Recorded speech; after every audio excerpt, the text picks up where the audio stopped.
నియోజకవర్గంలో సార్వత్రిక ఎన్నికల నామినేషన్ పర్వం జరుగుతూ ఉన్న సందర్భంలో వైఎస్ఆర్సీపీ అభ్యర్థి ఆదిమూలపు సురేష్ నామినేషన్ దాఖలు వేయడం జరిగింది. ఈ క్రమంలో ఆయన మీడియాతో మాట్లాడుతూ, నియోజకవర్గంలోని జగనన్న పాలన ఎటువంటి అవినీతి జరగకుండా సీఎం జగన్మోహన్ రెడ్డి పరిపాలన చేశాడని కొండపి వైసీపీ అభ్యర్థి ఆదిమూలపు సురేష్ మీడియా సందర్భంగా తెలియజేశారు. ఈ కార్యక్రమంలో 6 మండలాల నాయకులు, కార్యకర్తలు అధిక సంఖ్యలో పాల్గొన్నారు.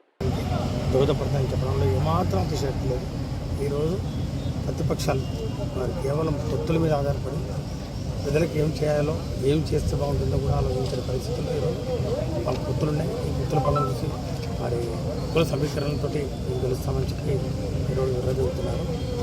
ముఖ్యంగా వారు చేస్తున్నటువంటి హత్య రాజకీయాలు కానివ్వండి, హింస రాజకీయాలు కానివ్వండి, అట్లాగే ఏకపక్షంగా ప్రభుత్వం మీద విషం చిమ్ముతూ అసత్యాన్ని ప్రచారం చేస్తూ మనకు ఉన్నటువంటి పత్రికలు కానివ్వండి, మీడియాను అడ్డం పెట్టుకొని మరి గ్లోబల్ ప్రచారం ఎంత చేస్తున్నా కూడా ప్రజలకు వాస్తవాలు తెలుసు.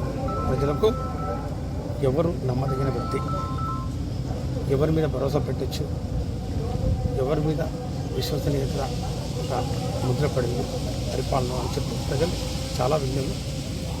వారు ఈరోజు చాలా క్లియర్ కట్గా చంద్రబాబు నాయుడు గారి పరిపాలన కానివ్వండి, జగనన్న పరిపాలన కానివ్వండి చాలా ఈజీగా బేరీ చేసుకుంటా ఉన్నారు. ఒకటి నిబద్ధత, విశ్వసనీయత, ఇంకోటేమో కుట్ర కుతంత్రాలు, మోసం, వంచన. ఒకటేమో పెద్దల పక్షాన్ని నిలబడింది, ఇంకోటేమో పెద్దందారుల మధ్యన మరి ఈరోజు అధికారాన్ని కైవసం చేసుకున్నారు.